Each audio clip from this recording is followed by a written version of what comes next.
देखिए, आज का प्रेस कॉन्फ्रेंस खास करके समझ लीजिए कि बोकारो की जो जनता, चास की जो जनता का दुख दर्द है, जो पीड़ा है, उसको लेकर हम लोग ये प्रेस कॉन्फ्रेंस कर रहे हैं कि हमारे माननीय विधायक, बोकारो के जो विधायक हैं वीरेंद्र नारायण जी, आखिर वो अपने चुप्पी को कब तोड़ेंगे। आज जब जनता सड़क पर उतरी हुई है, पूरे लोग, चास के लोग, बोकारो के लोग बिजली और पानी के लिए त्राहिमाम कर रहे हैं, तो आखिरकार इसका जवाब वो चुना हुआ जनप्रतिनिधि ही देगा ना, जो 10 सालों से जनप्रतिनिधि बना हुआ है। या फिर इसका जवाब जयदेव राय जी देंगे, या फिर इसका जवाब संजय त्यागी जी देंगे। नहीं, उन्होंने तो बैठक तो कर ही दिया ना सर्किट हाउस में। बैठक लगातार 10 सालों से बैठक हो रहा है, हम लोग बैठक पे बैठक देख रहे हैं। आप खुद विधायक जी का फेसबुक प्रोफाइल खोल सकते हैं, आपको उसमें नजर आएगा कि 1 महीना पहले भी वो बैठे हैं, 25 दिन पहले भी उन्होंने कहा है कि मेरे डीसी से वार्ता हुआ है, मेरे जीएम से वार्ता हुआ है। तो आखिर 10 साल में आपके पास सरकार थी, आप पार्टी के मुख्य सचेतक हैं, विधानसभा में आपको अच्छा खासा समय मिलता है, तो आखिर क्या ऐसी मजबूरी थी कि चास और बोकारो की जनता इतनी परेशान है। आज हमारे ही प्रयास से करीब समझ लीजिए कि 100 से ऊपर गाँवों को दामोदर नदी का पानी उनके घर तक पहुंचाने का काम किया जा रहा है। कई ऐसे सड़कें हैं जिनको हम लोगों के प्रयास से, ऐसे गांव थे जो सड़क से नहीं जुड़ा हुआ था, उनको जोड़ने का काम कांग्रेस पार्टी और झारखंड सरकार ने किया। आखिरकार मैं बोकारो के विधायक से यही पूछना चाहता हूं कि आप जो बात कर रहे हैं कि हमारे पास ट्रांसफार्मर नहीं है, हमारे पास इंसुलेटर नहीं है, आप बताइए कि रघुवर सरकार के राज्य में और उनके कार्यकाल में बिजली व्यवस्था के लिए आपने क्या किया, पानी व्यवस्था के लिए आपने क्या किया।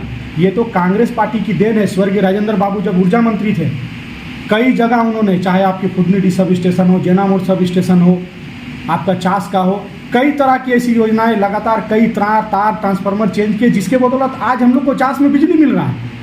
आज अगर बोकारो विधायक भी से उनसे सवाल आप पूछिएगा कि डीवीसी किसके अधीन आता है, 100 मेगावाट बिजली कम से कम चास बोकारो को चाहिए, लेकिन डीवीसी करती क्या है, 40 से 50 मेगावाट का आपूर्ति कर रही है। क्या ये दुर्भाग्यपूर्ण बात नहीं है? बोकारो विधायक को सोचना चाहिए। आज वही बोकारो विधायक, शायद जी डीवीसी बिजली आपको नहीं दे रही है जी, तो सरकार, राज्य सरकार है, उनको खरीदना तो चाहिए ना। बिल्कुल। आज जो भी बिजली मिल रही है चास बोकारो में, आज कहीं ना कहीं से, किसी न किसी फीडर से मैनेज करके और किसी न किसी तरह से बिजली दी जा रही है। अगर डीवीसी से थोड़ा सा भी सपोर्ट मिलता तो यकीन मानिए कि चास और बोकारो बिजली की समस्या खत्म हो जाती। आज पानी की जो समस्या है, आज कांग्रेस पार्टी के सांसद, पूर्व सांसद ददे दुबे के द्वारा चास जलपूर्ति योजना में कई लाख रुपए दिया गया था, जिसका नतीजा है कि चास नगर निगम पानी पी रहा है। विधायक जी 10 साल सत्ता में रहे, कितना पैसा दिए आप? हाँ, विधायक जी पैसा दिए, अपने घर के बगल में एक तालाब खुदवाएं, करीब 1 से 1.5 करोड़ खर्चा किए, लेकिन उसमें फायदा किसको हुआ? क्या चास बोकारो की जनता को फायदा हुआ? बोकारो विधायक से मैं यही पूछना चाहता हूँ कि आप जो अपना निजी अस्पताल बनाए तो किसको फायदा हुआ? आपका 10 से 12 मल्टी स्टोरेज अपार्टमेंट तैयार हो गया, जो अकाउंट आपका एनपीए था, आपके ऊपर 3.5 से 2.5 करोड़ के ऊपर जो लोन था, आज आप करोड़ों अरबों के ट्रांजैक्शन कर रहे हैं। ये सब का जवाब कौन देगा? आज बोकारो विधायक को सोचने की ज़रूरत है। लोगों को बरगलाने का काम कर रहे हैं, सिर्फ लीपापोती और आरोप प्रत्यारोप का काम कर रहे हैं। आप सरकार में नहीं हैं, मैं मानता हूँ सरकार में आप नहीं हैं, लेकिन आप बोकारो के विधायक हैं। आपने अपने निजी फंड से, मैं पूछना चाहता हूँ कि आपने ऐसा अपने निजी फंड से चास की, बोकारो की बिजली व्यवस्था और पानी व्यवस्था के लिए क्या काम किया है? क्या इसका जवाब भी जयदेव राय और संजय त्यागी देंगे?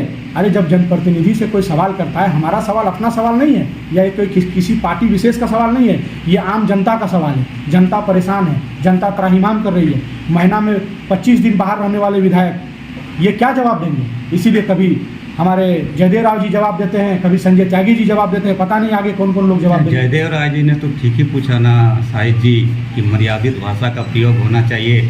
आपके जो सबसे बड़े नेता राहुल जी कहते हैं मोहब्बत और प्यार की बात करते हैं, बोकारो में वो देखने को मिल रहा है। देखिए, बिल्कुल मर्यादित भाषा है। ये जनता का गुस्सा है जो नज़र आ रहा है। अगर जनता का गुस्सा इससे ऊपर चला गया ना, तो हम बता रहे हैं कि कहीं उनके घर पे जाके लोग पथराव और गाली गलौज ना करने लगे।